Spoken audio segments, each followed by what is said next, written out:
हमारे सामने दो कसरें लिखी हुई हैं जिनके दरमियान हमने मवाजना करना है। हमें पता करना है कि कौन सी बड़ी है और कौन सी छोटी। ऐसे मवाजना करने के लिए सबसे बेहतर तरीका ये होता है कि हम इनका तसव्वुर करके देख लें कि ये 1/3 किस तरह से दिख रहा होगा, ये 1/5 कैसा दिख रहा होगा।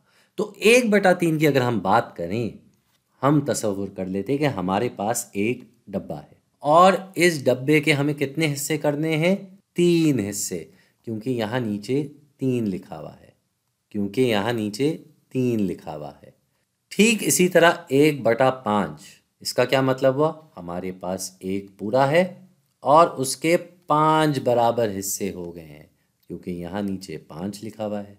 तो 1/3 का क्या मतलब हुआ कि 3 हिस्सों में से हमने एक हिस्सा रंग कर दिया। ठीक इसी तरह 1/5 का क्या मतलब हुआ कि हमने इन 5 हिस्सों में से एक हिस्सा रंग कर दिया। अब हम यहाँ देख सकते हैं कि 1/3 जो है वो वाज़े तौर पर 1/5 से बड़ा है, इसीलिए हम यहाँ बड़े का निशान लगा दें। इसी तरीके से अगर हमें एक और मिसाल दी जाए जो कि ये है 2/3 और 2/5, इसको भी हम इसी के साथ हल करके देख लेते हैं। तो ये वही है, एक चीज़ के 3 बराबर हिस्से हुए हुए, ये 1 2 और 3, और ठीक इसी तरह यहाँ नीचे 5 दिया हुआ है, इसका मतलब यहाँ 5 बराबर हिस्से हो चुके हैं, 1 2 3 4 5। तो हमें इनका मवाजना करना है।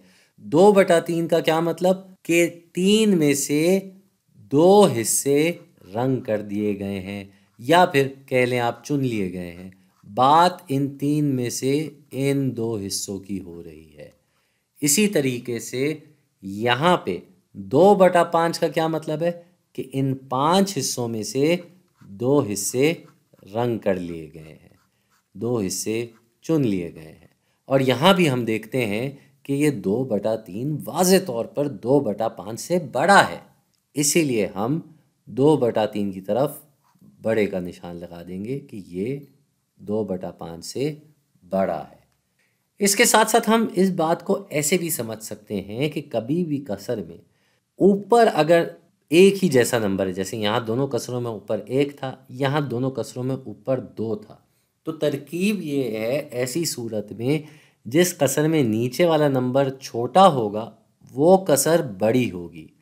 यहाँ भी 1/3 में और 1/5 में ये 3 5 से छोटा है, लेकिन ऊपर एक जैसा नंबर लिखा हुआ है, एक इधर भी है एक इधर भी है, तो ये 1/3 बड़ा होगा। ऐसा क्यों? क्योंकि हमने उसी चीज़ के 3 हिस्से किए और यहाँ उसी चीज़ के 5 हिस्से किए।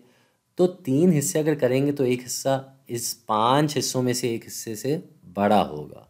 तो जाने से पहले एक और मिसाल कर लेते हैं। यहाँ हमें दिया हुआ है 4/6 और 4/8। तो इधर भी क्या हम देख रहे हैं कि ऊपर वाला नंबर दोनों कसरों में एक जैसा है। तो इस हिसाब से हमें क्या देखना है कि नीचे वाला नंबर कौन सा बड़ा है और कौन सा छोटा। 6 8 से छोटा है, लिहाजा ये कसर बड़ी होनी चाहिए, क्योंकि जो भी हमारी चीज़ है उसके अगर हम 6 टुकड़े करें और दूसरी तरफ हम उसके 8 टुकड़े करें तो वो 6 टुकड़ों की मिकदार इन 8 टुकड़ों से बड़ी होगी। मतलब इन 6 में से कोई भी एक टुकड़ा, या इस कसर के हिसाब से हम 4 टुकड़े उठा लें और वहाँ उन 8 में से ये 4 टुकड़े उठाएं, तो 4/8 के 4 टुकड़े 4/6 के 4 टुकड़ों से छोटे होंगे, यानी कि ये 4/6 बड़ी हुई।